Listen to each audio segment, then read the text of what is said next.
Assalamu alaikum students. Today we will see the alkanes and their preparation, some of their physical properties and how they are prepared in the lab. जैसा कि आपने पढ़ा पहले भी कि alkanes they are the simplest organic compounds, they are the hydrocarbons और इनका natural source जो है वो पेट्रोलियम, नेचुरल गैस और कोल है, यानी ये नेचुरली पाए जाते हैं और कोल, नेचुरल गैस और पेट्रोल की डिस्ट्रक्टिव डिस्टिलेशन या क्रूड ऑयल की डिस्ट्रक्टिव डिस्टिलेशन से हासिल होते हैं। लेकिन हम यहाँ पर कुछ ऐसे मेथड्स पढ़ेंगे जिन हम इनको लैब में प्रिपेयर कर सकते हैं और आगे इनसे बहुत सारे कंपाउंड्स बना सकते हैं। सबसे पहले तो एल्केन्स का एक दोबारा से तारुफ ले लेते हैं। एल्केन्स को पैराफिन्स भी कहते हैं। ये ऐसे कंपाउंड्स हैं जो सिर्फ कार्बन और हाइड्रोजन पर मुश्तमिल है, इनका कोई फंक्शनल ग्रुप नहीं होता। कार्बन और हाइड्रोजन से बने हुए कंपाउंड और सिंपलेस्ट ऑर्गेनिक कंपाउंड्स हैं। They are saturated compounds. Saturated का मतलब ऐसे कंपाउंड्स जिसमें कार्बन की 4 वैलेंसीज कार्बन और हाइड्रोजन से सेटिस्फाई हो रही हैं। इसके तमाम सिंगल बॉन्ड्स होंगे। देखें, इसकी सबसे सिंपलेस्ट एग्जाम्पल है मीथेन। मीथेन में sp3 हाइब्रिडाइजेशन होती है। मीथेन है कार्बन विद 4 हाइड्रोजन्स। इसमें sp3 हाइब्रिडाइजेशन होगी और बॉन्ड एंगल कार्बन और हाइड्रोजन का 109.5 डिग्री का होगा और एक कार्बन के साथ 4 हाइड्रोजन्स टेट्राहीड्रल ज्योमेट्री बनाएंगे। तो सैचुरेटेड कंपाउंड्स वो कंपाउंड्स कहलाते हैं जिसमें कार्बन के तमाम सिंगल बॉन्ड्स हों यानी सिग्मा बॉन्ड्स हों और उसमें और मज़ीद हाइड्रोजन्स नहीं आ सकते। इसके अलावा जो दूसरे हाइड्रोकार्बन्स जो दूसरे हैं alkanes, methane, ethane, propane etcetera, और इसमें जितने भी नेक्स्ट मेंबर्स होंगे उनमें एक मिथिलीन ग्रुप का इजाफा होता जाएगा। मिथिलीन ग्रुप किसको कहते हैं? Carbon with 2 hydrogen attached on the both sides with other carbons. ठीक है ना, इसको हम कहेंगे मिथिलीन ग्रुप। अब ये देखें, सबसे पहला methane carbon with 4 hydrogen, ethane carbon with 2 hydrogens, propane carbon with 3 hydrogen. आपने करना क्या है कि कार्बन की 4 वैलेंसी सिंगल बॉन्ड से पूरी करनी है।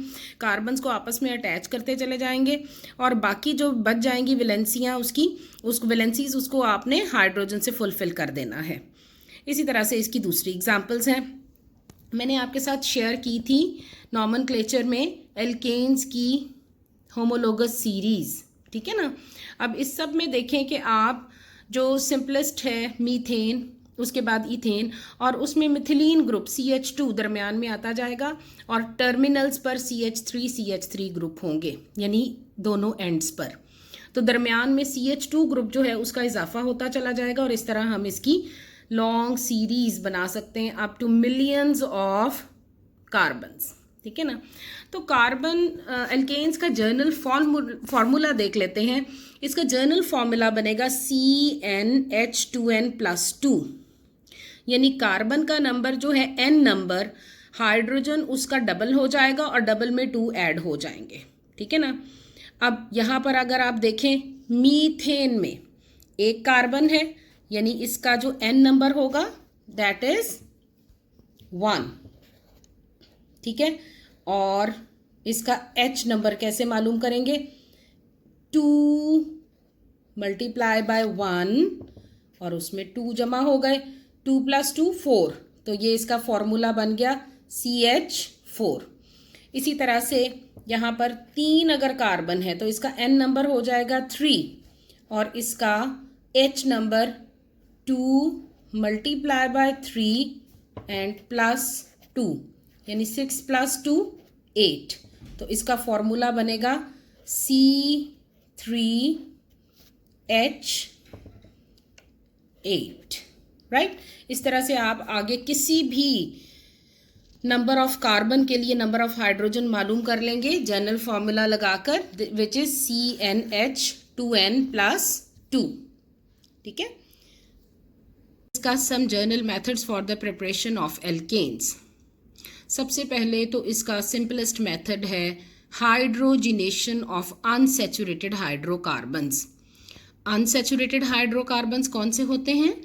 जब कार्बन के अंदर डबल या ट्रिपल बॉन्ड पाया जाए और इसके अंदर जगह हो कि और ये वाला बॉन्ड, इसका डबल बॉन्ड ब्रेक होगा और इसमें और हाइड्रोजन हम ऐड कर लेंगे। मिसाल के तौर पे अगर हम यहाँ पर ये ईथीन का डबल बॉन्ड ब्रेक करें तो इस कार्बन की एक वैलेंसी फ्री हो जाएगी और इस कार्बन की भी एक वैलेंसी। अब हम इसके साथ पहले 2 हाइड्रोजन्स थे, अब हम एक एक हाइड्रोजन इसके साथ मज़ीद लगा सकते हैं। तो ये बन गया अनसैचुरेटेड से सैचुरेटेड हाइड्रोकार्बन यानी alkane. Unsaturated compound having double bond और कार्बन कार्बन ट्रिपल बॉन्ड, यानी कार्बन का आपस का जो एक पाई बॉन्ड है कार्बन और कार्बन के दरमियान में, उसको ब्रेक करें और दोनों कार्बन में हाइड्रोजन्स मज़ीद ऐड हो सकें। ये स्पॉटियर-सैंडरन्स रिएक्शन कहलाता है on the name of its workers. ठीक है, जिन्होंने ये मेथड अप्लाई किया था और एल्केन्स बनाए फ्रॉम एल्कीन्स एंड एल्काइंस। इस मेथड में जो हम रेजेंट यूज़ करेंगे वो है हाइड्रोजन गैस, निकल मेटल। निकल एक मेटल है, इस मेटल को हाई टेम्परेचर और हाई प्रेशर की मौजूदगी, हाई प्रेशर किसका होगा? हाइड्रोजन गैस का प्रेशर, ठीक है ना। हाई प्रेशर में हम हाई टेम्परेचर और प्रेशर में निकल कैटलिस्ट को निकल कैटलिस्ट और ये एल्कीन्स इनको पास करेंगे हाइड्रोजन गैस के साथ मिक्स करके, तो हमारे पास आएगा एल्केन। ये जर्नल रिएक्शन है। आर क्यों लिखा गया? R is any alkyl group, कोई भी आप इसमें एल्काइल ग्रुप लगा सकते हैं, ठीक है ना। अब जैसे यहाँ पर है CH2, यानी यहाँ पर कोई भी एल्काइल ग्रुप लगा हुआ होगा और ये जो ग्रुप जहाँ डबल बॉन्ड होगा एडिशन वहाँ होनी है, राइट। जैसे एग्जाम्पल मैंने आपको दी एल्कीन की। एल्कीन ये भी गैस है, हाइड्रोजन भी गैस है। दोनों गैसेस को निकल मेटल के ऊपर से पास करेंगे हाई टेम्परेचर और हाई प्रेशर में, तो ये कन्वर्ट हो जाएंगी, इनमें ऐड हो जाएगी हाइड्रोजन, एल्कीन में ऐड हो जाएगी और हमारे पास आ जाएगा एल्केन यानी ईथेन। ईथीन से ईथेन बन जाएगा। आपने ये याद रखना है, आगे कन्वर्जन्स आएंगी तो जब भी हमें डबल बॉन्ड या ट्रिपल बॉन्ड को सिंगल में ब्रेक करना है, हम निकल कैटलिस्ट की मौजूदगी में हाइड्रोजन गैस के ज़रिए से कर सकते हैं। इसके अलावा हम प्लेटिनियम और पैलेडियम मेटल, प्लेटिनियम सुना होगा आपने, गोल्ड, सिल्वर, प्लेटिनियम, ये सब जो हैं रॉयल मेटल्स हैं या आप इन्हें कहें कि बहुत ही कीमती धातें हैं, तो इसलिए हम इनको यूज़ तो कर सकते हैं लेकिन एक्सपेंसिव होने की वजह से हम इनका इस्तेमाल नहीं करते और निकल जो आम तौर पर अवेलेबल है उसी को यूज़ करते हैं। प्लेटिनियम और पैलेडियम कैटलिस्ट अगर हम यूज़ करेंगे तो रूम टेम्परेचर पे ही हम जो है ये रिएक्शन परफॉर्म कर सकते हैं। इस रिएक्शन की बहुत ही इंडस्ट्रियल इम्पॉर्टेंस है कि हम इस तरह से बनास्पति घी बनाते हैं, जिसको वेजिटेबल घी को बनास्पति घी कहते हैं। वेजिटेबल ऑयल क्या है? Unsaturated compounds of fatty acids हैं। वेजिटेबल ऑयल्स में जैसे पाम ऑयल है, जैसे नारियल का तेल है, जैसे पीनट ऑयल है, किसी भी तरह के नट से हासिल होने वाला तेल या वेजिटेबल ऑयल, सब्जियों से हासिल होने वाले तेल जो हैं उनको हम घी में कन्वर्ट कर सकते हैं। जो ऑयल्स हैं वहाँ पर कार्बन कार्बन डबल बॉन्ड मौजूद है, यानी इस तरह से ये कंपाउंड्स, और इस वेजिटेबल ऑयल को जहाँ कार्बन कार्बन डबल बॉन्ड मौजूद है या ट्रिपल बॉन्ड मौजूद है, हम सैचुरेटेड कंपाउंड्स में घी में चेंज कर सकते हैं इन द प्रेजेंस ऑफ निकल एट हाई। कैटालिटिक हाइड्रोजनेशन के बाद हमारे पास है, हम एल्केन्स हासिल करते हैं एल्काइल हैलाइड से। एल्काइल हैलाइड्स क्या हैं? एल्काइल ग्रुप के साथ यानी एल्केन के साथ एक हाइड्रोजन हटाकर आप उसमें हाइड्रोजन एटम लगा दें। जैसे कि अगर यहाँ पर है मीथेन है, ठीक है ना, ये मीथेन है 4 कार्बन के साथ, एक हाइड्रोजन निकाल दिया और आयोडाइड ग्रुप लग गया, तो ये क्या बन जाएगा, मिथाइल आयोडाइड यानी एल्काइल मिथाइल के लिए, और हेलाइड आयन कौन सा है, आयोडाइड, ठीक है ना। एल्काइल हेलाइड्स को अगर हम जिंक मेटल के साथ ट्रीट करें एसिडिक कंडीशंस में, HCl के अंदर जिंक डाल के और उसमें से हम उसमें एल्काइल हेलाइड को मिक्स करें, तो यहाँ पर हाइड्रोजन ऐड हो जाएगा हेलोजन की जगह, और हेलोजन एटम जो है यहाँ से रिमूव हो जाएगा जिंक के साथ, ये जिंक हेलाइड बन जाएगा और हमारे पास एल्केन हासिल होगा। इसकी मिसाल है, ये जनरल रिएक्शन बेटा दिया हुआ है, यानी कि आप यहाँ पर एल्काइल ग्रुप भी लगा सकते हैं, मीथाइल, इथाइल, प्रोपाइल, कोई सा भी। तो यहाँ पर ये रिएक्शन दिया हुआ है मीथाइल आयोडाइड का, और दूसरा रिएक्शन है जिसमें हम सेकेंड कार्बन पर 2 ब्रोमोब्यूटेन, ठीक है ना, अगर इसमें नंबरिंग कर लेंगे आप जहाँ से सब्स्टिट्यूटेड ग्रुप को लोएस्ट नंबर हासिल हो, तो यहाँ पे सब्स्टिट्यूटेड ग्रुप है ब्रोमो ग्रुप, ठीक है ना, तो ये सेकंड कार्बन पर 2 ब्रोमोब्यूटेन बन जाएगा। जहाँ पर एल्काइल ग्रुप के साथ हेलोजन मौजूद है, वहीं से वहाँ पर हाइड्रोजन ऐड होगा और हेलोजन निकल जाएगा, ठीक है। तो यहाँ पर हाइड्रोजन ऐड होगा सेकेंड कार्बन पर, ये CH से CH2 बन जाएगा, ये वाला ग्रुप, ठीक है ना, ये CH2 बन जाएगा, और यहाँ पर जिंक ब्रोमाइड, ठीक है ना, ये रिलीज हो जाएगा जिंक के साथ। उसके बाद हाइड्रोजिनोलाइसिस, ये भी एल्काइल हेलाइड्स के साथ है मेथड। हाइड्रोजिनोलाइसिस में hydrogen along with the bond cleavage, hydrogenation होती है, हाइड्रोजन ऐड होता है बॉन्ड क्लेवेज के साथ, यानी हाइड्रोजन गैस को आप प्लेटिनियम या पैलेडियम मेटल पर चारकोल के साथ मिक्स करके हाई टेम्परेचर पर यूज़ करते हैं, इसको हम कहते हैं पैलेडियम चारकोल, ठीक है ना। अब हाइड्रोजन का मॉलिक्यूल पहले तो क्लीव होगा, यहाँ से ये बॉन्ड टूटेगा और इधर से ये वाला बॉन्ड ब्रेक होगा, ये बॉन्ड एक हाइड्रोजन के साथ एल्केन बना लेगा, RH बन जाएगा, और ये वाला हाइड्रोजन जो है ये एल्काइल ग्रुप के साथ चला जाएगा, ये क्या बन जाएगा हमारे पास, हाइड्रोजन हेलाइड। मिसाल के तौर पे अगर आपके पास ये मीथाइल ग्रुप हो, ठीक है, यहाँ मैं लिखती हूँ कि ये अगर आपके पास है मीथाइल ग्रुप विद ब्रोमीन, और हाइड्रोजन से अगर हम इसको हाइड्रोजन मॉलिक्यूल के साथ हाइड्रोजिनोलाइसिस करें तो हमारे पास ये प्रोडक्ट क्या बनेगा, CH4 + HBr, ठीक है ना, हाइड्रोजन ब्रोमाइड और methane. Next method is from the carboxylic acid. Carboxylic acids क्या होते हैं, जिसको हमने अभी फैटी एसिड्स भी कहा। अब अगर एल्काइल ग्रुप के साथ कार्बोक्सिलिक एसिड ग्रुप लगा हुआ हो तो इनको हम कहते हैं, एक कार्बोक्सिलिक एसिड ग्रुप लगा हो तो इसको हम कहते हैं मोनोकार्बोक्सिलिक एसिड। और अगर यहाँ पर मोनोकार्बोक्सिलिक एसिड में हम हाइड्रोजन की जगह कोई भी सोडियम या पोटाशियम लगा दें, कोई भी पॉजिटिव आयन लगा दें, तो ये बन जाएगा sodium salt of carboxylic acid.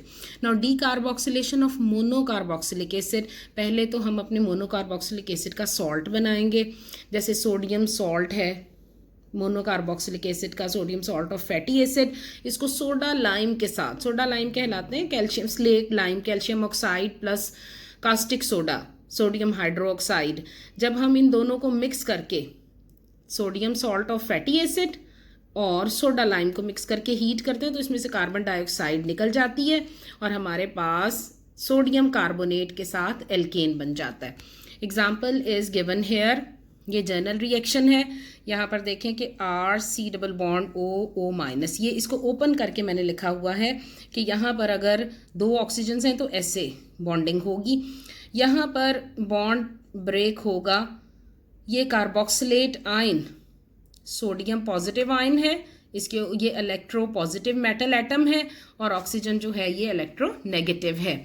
तो ये पॉजिटिव आयन जो है ये रिमूव हो जाएगा, इसकी जगह आ जाएगा हाइड्रोजन, सोडियम निकल गया, हाइड्रोजन आ गया, ये यहाँ से ब्रेक होगा, ठीक है ना। तो हाइड्रोजन इसके साथ मिलकर ऑक्सीजन के साथ यहाँ से ये निकल जाएगा Na2, और यहाँ से कार्बन डाइऑक्साइड का मॉलिक्यूल भी रिमूव होगा। ये कार्बन डाइऑक्साइड का मॉलिक्यूल निकला, यहाँ से Na2CO3, ये NaO यहाँ पर जाएगा। इसका मैकेनिज्म नहीं दिया हुआ आपको इसी तरह से इसको देखना है कि कार्बन डाइऑक्साइड और सोडियम ऑक्साइड आयन ये मिलकर क्या बना लेंगे, Na2CO3, ठीक है ना, वॉशिंग सोडा, Na2CO3, और हमारे पास क्या बच जाएगा, alkane, RH। Example here, it is propanoic acid, 3 carbons की बिना पर हम इसको क्या कहते हैं, प्रोपेनोइक एसिड। 3 कार्बन्स हैं इसमें, प्रोपेन से प्रोपेनोइक एसिड। अब ये प्रोपेनोइक एसिड में से यहाँ से कार्बन डाइऑक्साइड, सोडियम, ये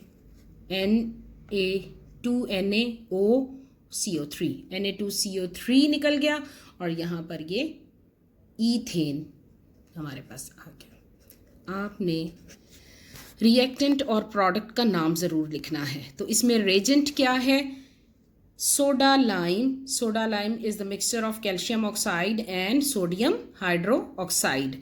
कैल्शियम ऑक्साइड और सोडियम हाइड्रोक्साइड को हीट करें तो सोडा लाइम बन जाता है हमारे पास। और इसी का दूसरा मेथड है इलेक्ट्रोलाइटिक मेथड, यानी हम सोडियम मोनोकार्बोक्सिलिक एसिड के सोडियम या पोटाशियम सॉल्ट को, concentrated solution of sodium potassium salts of monocarboxylic acid is electrolyzed। electrolysis आपको याद होगा फर्स्ट ईयर में आपने पढ़ा, ऐसा प्रोसेस होता है जहाँ पर हम सोल्यूशन में इलेक्ट्रिक करंट पास करते हैं, और इस सोल्यूशन को हमने रखा होता है इलेक्ट्रोलाइटिक सेल में, जहाँ पर 2 मेटल के इलेक्ट्रोड हैं, एनोड और कैथोड। एनोड पर इलेक्ट्रोलाइट के नेगेटिव आयन जाएंगे और कैथोड पर इलेक्ट्रोलाइट के पॉजिटिव आयन्स जाएंगे, ठीक है ना। तो यहाँ पर सोडियम सॉल्ट या पोटाशियम सॉल्ट मोनोकार्बोक्सिलिक एसिड का, उसको हम वाटर में सोल्यूशन बनाकर इलेक्ट्रोलाइसिस करेंगे। Electrolysis means breakdown of the electrolyte by passing the gas, that by passing electric current। तो इस मेथड में हमारे पास इलेक्ट्रोलाइट क्या है, this is sodium salt of monocarboxylic acid. याद रखना है आपने, मोनोकार्बोक्सिलिक एसिड। आगे हम एल्कीन्स और एल्काइंस के लिए डाई कार्बोक्सिलिक एसिड पढ़ेंगे।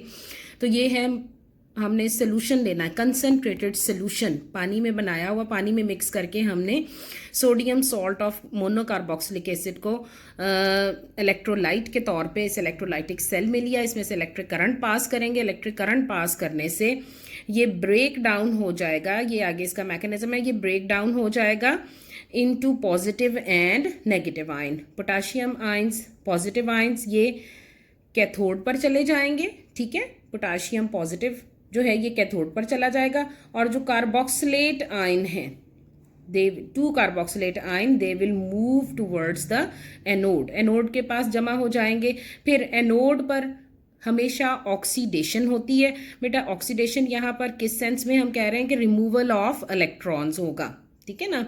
यहाँ जो 2 कार्बोक्सिलेट आयन है, कार्बोक्सिलेट आयन इसको हम कहते हैं, 2 कार्बोक्सिलेट आयन्स फ्री रेडिकल में कन्वर्ट हो जाएंगे after the removal of 2 electrons, ठीक है ना। और ये फ्री रेडिकल जो है फौरन कार्बन डाइऑक्साइड लूज कर देगा, free radicals will lose carbon dioxide and they are after removal of 2 electrons, 2 electrons निकलने के बाद इसमें से कार्बन डाइऑक्साइड का मॉलिक्यूल निकल जाएगा, और ये जो 2 एल्काइल फ्री रेडिकल्स हैं, methyl free radical, methyl free radical, ये 2 हैं, ये आपस में मिल जाएंगे इथेन बनाने के लिए, ठीक है ना, ये इथेन बन जाएगा, और इसमें से कार्बन डाइऑक्साइड का मॉलिक्यूल जो है वो निकल जाएगा। ठीक है ना। यहाँ पहले हम इसको लिखेंगे कि ये जो फ्री रेडिकल, ये स्टेप भी आप इसमें ऐड करेंगे कि CH3 C double bond O और O फ्री रेडिकल जो है ये चेंज हो जाएगा 2 मिथाइल फ्री रेडिकल्स में प्लस कार्बन डाइऑक्साइड। डीकार्बोक्सिलेशंस हम इसको इसलिए कहते हैं कि इसमें कार्बन डाइऑक्साइड रिमूव होती है, इसमें भी कार्बन डाइऑक्साइड का मॉलिक्यूल रिमूव हो रहा है, दैट इज़ वाई ये मेथड कहलाते हैं डीकार्बोक्सिलेशन। यहाँ हो रही है कैटलिस्ट की मौजूदगी में और यहाँ हो रही है इलेक्ट्रोलाइसिस के ज़रिए से। इलेक्ट्रोलाइसिस का मेथड जो है ये सिर्फ हम सिमेट्रिकल एल्केन्स बनाने के लिए इस्तेमाल कर सकते हैं। सिमेट्रिकल एल्केन्स क्या होते हैं? अब जहाँ पर इवन नंबर हो कार्बन का, जैसे 2, 4, 6, और उनको हम 2 इक्वल पार्ट्स में डिवाइड कर सकें, इनको हम कहते हैं सिमेट्रिकल एल्केन्स। तो हम यहाँ पर एनोड पर थे जहाँ पर हमारी क्या होगी? Oxidation always takes place at anode, और रिडक्शन यानी एडिशन ऑफ इलेक्ट्रॉन्स ये कहाँ पर होगी? एडिशन ऑफ इलेक्ट्रॉन वाटर में 2 इलेक्ट्रॉन्स ऐड होंगे, कैथोड पर होगी, और यहाँ पर जो वाटर मौजूद है और जो पोटाशियम के पॉजिटिव आयंस मौजूद हैं इनकी रिडक्शन होगी। पॉजिटिव आयंस पोटाशियम का रिड्यूस नहीं होगा, वाटर रिड्यूस होगा 2 इलेक्ट्रॉन्स लेकर। समझ आ गई? यहाँ पर पोटाशियम आयन रिड्यूस नहीं होगा, ये इसी तरह से रहेगा, और 2 इलेक्ट्रॉन्स वाटर में ऐड होंगे जो हाइड्रोक्सिल आयन और हाइड्रोजन गैस में कन्वर्ट हो जाएंगे। इस प्रोसेस में बेटा हाइड्रोजन गैस और यहाँ पर कार्बन डाइऑक्साइड गैस ये बाय प्रोडक्ट हैं, और इसी तरह से पोटाशियम आयंस और हाइड्रोक्सिल आयन मिलकर पोटाशियम हाइड्रो ऑक्साइड बना देंगे। अब यहाँ पर ये लिमिटेड यूज़ है, लिमिटेड सिंथेटिक एप्लीकेशन है इस प्रोसेस की। क्यों? एक तो सिमेट्रिकल एल्केन्स बनाने की वजह से, और दूसरा इसका ड्रॉबैक है कि यहाँ पर बहुत सारे बाय प्रोडक्ट बनते हैं। तो बाय प्रोडक्ट अभी मैंने आपको दिखाया कि कौन से हैं, हाइड्रोजन और carbon dioxide. Method is from carbonyl compounds. वैसे तो कार्बोक्सिलिक एसिड भी एक कार्बोनाइल कंपाउंड है, लेकिन वहाँ पर H आ जाएगा तो इसलिए OH ग्रुप के साथ उसको कार्बोक्सिलिक एसिड बन जाता है। दूसरे कार्बोनाइल कंपाउंड्स हैं, कार्बोनाइल ग्रुप कहते हैं कार्बन विद ऑक्सीजन, इसको हम कहते हैं कार्बोनाइल ग्रुप। इस कार्बोनाइल ग्रुप के साथ अगर एल्काइल ग्रुप और हाइड्रोजन मौजूद है तो ये एल्डिहाइड्स हैं, और अगर दोनों एल्काइल ग्रुप मौजूद हैं इस कार्बोनाइल के साथ तो इसको हम कहते हैं कीटोन। कार्बन की 2 वैलेंसीज हैं ऑक्सीजन के साथ और 1 वैलेंसी एल्काइल ग्रुप के साथ और हाइड्रोजन के साथ, जबकि यहाँ पर दोनों एल्काइल ग्रुप मौजूद है। ये कीटोन्स कहलाते हैं और ये एल्डिहाइड्स कहलाते हैं, लेकिन दोनों को कलेक्टिवली हम कहते हैं कार्बोनाइल कंपाउंड। ये 2 तरह से कार्बोनाइल कंपाउंड से हम हासिल कर सकते हैं एल्केन्स, और दोनों मेथड्स जो हैं वो रिडक्शंस हैं। पहला है क्लेमेंसन रिडक्शन। क्लेमेंसन रिडक्शन में रेजेंट क्या यूज़ होगा? Zinc amalgam. जिंक को मरकरी के साथ मिक्स कर दें, दोनों मेटल है, मरकरी भी मेटल है लेकिन वाहिद लिक्विड मेटल है, ठीक है ना। तो जिंक को मरकरी में मिक्स कर दें और साथ इसमें HCl एसिड डाल दें, ठीक है ना। तो ये कहलाएगा हमारा रेजेंट, क्लेमेंसन रेजेंट कहलाएगा, और ये क्लेमेंसन रिडक्शन कहलाती है। रिडक्शन के सेंस में कि यहाँ पर हाइड्रोजन्स ऐड हो रहे हैं, ठीक है ना। ये देखें कि कार्बन की 2 बॉन्ड्स ऑक्सीजन के साथ ब्रेक होंगे और यहाँ पर 2 ऑक्सीजन आ जाएंगी, 4 लिखी हुई है ना, और यहाँ से बाकी की 2 ऑक्सीजन 2 हाइड्रोजन चली जाएंगी ऑक्सीजन के साथ, ये H2O में कन्वर्ट हो जाएगा, और कार्बन जो है वो 2 हाइड्रोजन्स के साथ मिलकर मिथिलीन ग्रुप बना देगा, CH2 ग्रुप, ठीक है ना। ये देखें कार्बन की CH3 और ये हाइड्रोजन, ठीक है, सिंगल बॉन्ड्स बन गए, इसलिए ये डबल बॉन्ड ब्रेक हो गया और हाइड्रोजन ऐड हो गई, तो ये हमारे पास बन जाएगा एल्केन और वाटर साथ बन जाएगा। यहाँ पर भी रिडक्शन होगी, हाइड्रोजन ऐड होगा उसी तरह से कि कार्बन का डबल बॉन्ड ऑक्सीजन के साथ ख़त्म हो जाएगा, यहाँ पर 2 हाइड्रोजन्स आ जाएंगी और ये CH3 और CH3 ग्रुप जो है इसमें, ये कीटोन के साथ रिएक्शन था बेटा। यहाँ पर CH3 C double bond OCH3 दोनों एल्काइल ग्रुप थे, तो ये हमारे पास बन गया प्रोपेन। आपने प्रोडक्ट का नाम ज़रूर लिखना है, प्रोपेन, ठीक है ना। और यहाँ पर हमारे पास वुल्फ किश्नर रिडक्शन में हमारे पास रेजेंट है जिससे हमें हाइड्रोजन हासिल होती है और इसको हम रिडक्शन कहते हैं। ये hydrazine in the presence of KOH, potassium hydroxide, और हाइड्रोजीन हम कहते हैं नाइट्रोजन का, इस तरह से ये प्रोडक्ट है N2H2 ये है। तो hydrazine in the presence of,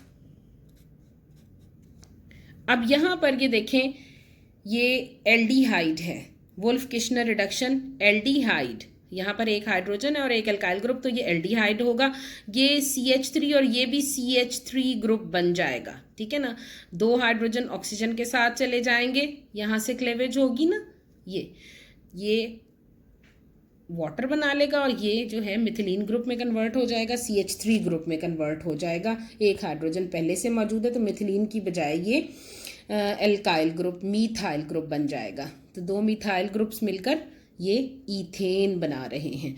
और लास्ट मेथड है हमारे पास ग्रिग्नार्ड रेजेंट्स के साथ।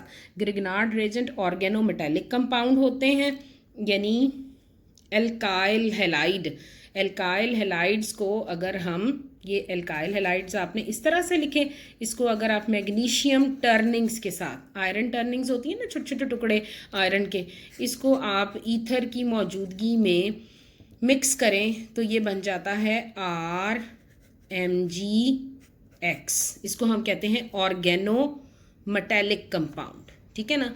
ऑर्गेनोमेटेलिक कंपाउंड जो ग्रिग्नार्ड रेजेंट है, इसमें मीथाइल ग्रुप के ऊपर हमेशा नेगेटिव चार्ज होगा, इसीलिए ग्रिग्नार्ड रेजेंट जो है बहुत ही यूज़फुल सिंथेटिक कंपाउंड है। ये वो वाहिद ऑर्गेनिक कंपाउंड है जहाँ पर कार्बन पे नेगेटिव चार्ज होता है। ये मेटल एटम की मौजूदगी में, मेटल एटम जो है हमेशा इलेक्ट्रोपॉजिटिव होते हैं, इसके ऊपर पॉजिटिव चार्ज होगा मैग्नीशियम पर, तो इसके मुकाबले में कार्बन जो है वो इलेक्ट्रो नेगेटिव बन जाएगा, इसके ऊपर पार्शियल नेगेटिव चार्ज होगा। For example this is methyl magnesium bromide, water के साथ हमने इसको बनाया था alkyl halide methyl bromide plus magnesium in anhydrous ether, यानी बिल्कुल यहाँ पर वाटर वेपर्स भी मौजूद ना हो तो फिर ग्रिग्नार्ड रेजेंट बनेगा मिथाइल मैग्नीशियम ब्रोमाइड। इस मिथाइल मैग्नीशियम ब्रोमाइड को अगर हम हाइड्रोलाइज कर देंगे, थोड़ा सा वाटर ऐड करें, तो ये ब्रेकअप हो जाएगा, किसमें, मीथेन में। यहाँ से ये क्लेवेज होगी तो CH3 ग्रुप हाइड्रोजन के साथ मिल जाएगा, ये नेगेटिव है ना, पार्शियल नेगेटिव, तो ये पॉजिटिव के साथ मिल जाएगा, ये मीथेन बन जाएगा एल्केन, और यहाँ से ये MgBrOH, OH ग्रुप जो है वो किसके साथ जाएगा, मैग्नीशियम पार्शियल पॉजिटिव के साथ। नेक्स्ट एग्जांपल में आप देखें, एल्काइल ग्रुप हमने ईथाइल ग्रुप यूज़ किया हुआ है, उसके ऊपर भी पार्शियल नेगेटिव चार्ज होगा मैग्नीशियम की वजह से, magnesium partial positive.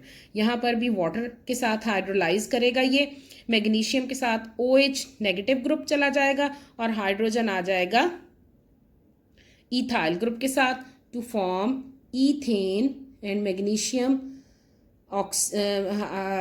bromide hydroxide. This is magnesium hydroxy bromide.